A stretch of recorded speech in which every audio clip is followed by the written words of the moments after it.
is an interesting round to the PanzerIII here. It's on steps, which I used to think was a terrible map, but ever since I found this nice riverbed flank, I've had to reconsider. This is one of my favorite maps. Mainly because if the riverbed flank, you have so many escape routes and so many little alleyways, essentially you can duck into. You can go out of the riverbed, you can go into the riverbed, you can go out, you can go in.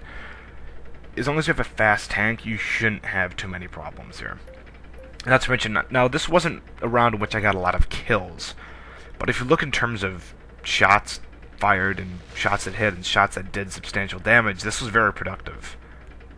Especially, I later got Confederate on this map, but I was driving the VK3001H of all vehicles. Funny story there. Anyhow, what do we got here? Panther, yeah. This guy is an imbecile. He's using the L100 gun with the Schmalterm. I might be thinking, oh, that's not a bad idea. Well, if it is, if you're getting gang-banged at close range by a bunch of medium tanks, look at that. Boosh! Side armor shot. The Panther has terrible side hull armor. I've learned that the hard way. So, and he starts running away. I don't really know what he's trying to do. He should have just reversed out of the freaking gully, or riverbed, and let us trying to come up to him. But no, he was an idiot.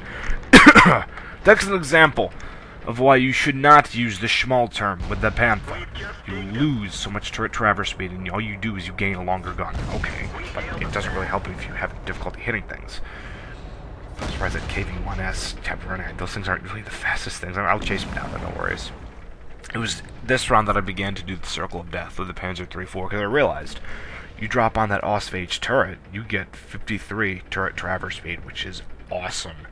That more than compensates for the tank's little lackluster top-end speed. It's still pretty fast off the line. PanzerIII is still faster, and I use the term lackluster only because I'm comparing. I mean, it's sheer comparison, the PanzerIII is faster in both acceleration and top speed, but PanzerIII's has got better side hull armor, and it's got a bigger gun and a faster traverse speed. So, it just comes down to using different parts of your tank. I mean, for the PanzerIII, you actually have to swing your tank around. You might as well just lock your gun in place and do that. Or it's just easier to just swing your tank. Or with PanzerIII, you don't even have to drive your tank that fast. Look how fast that turret spins. That's very fast. What do we got up here? Yeah, this is when things get fun. The base. There's the T-28 land ship. I breach his hull. More ways than one. Oh! Get another hit. Yeah, this guy's going down. The T-28 is very fast and has a nice gun. See, he can take him out in 3 hits. But the tank dies very quickly, and the turret traverse speed blows. So you're better off just doing Circle of Death on it. There's the M7 Priest, and now I can't say a Circle of Death, but I do something similar. I try and drive like a maniac and force him to try and shoot through objects that are difficult to shoot through. Yeah, see, there he's distracted with some allies and is moving. I don't know how that could have missed. I was aiming right at his hull. And side armor. See, now I can take advantage. Even with the upgraded suspension, that M7 Priest aren't it's going to be able to swing its gun around anytime soon. Now, what do we got over there? Oh, that's the grill. Oh boy, he wants to put me on his grill and barbecue me. Uh-oh. But, no worries. I think that's a Panzer IV or PanzerIII that comes to my rescue. Aha! Good teamwork there. That's just a basic tactic. When the tank is distracted, another tank can just go attack it. What do we got over there? There's a tank on the right. I think I'd go shoot at that KV. Yeah, I gotta go after him. Might as well, I mean. Fail. I don't... See, this was stupid. I should have just Circle of Death him. I don't know why I'm trying to beat him in a straight-up fight like this.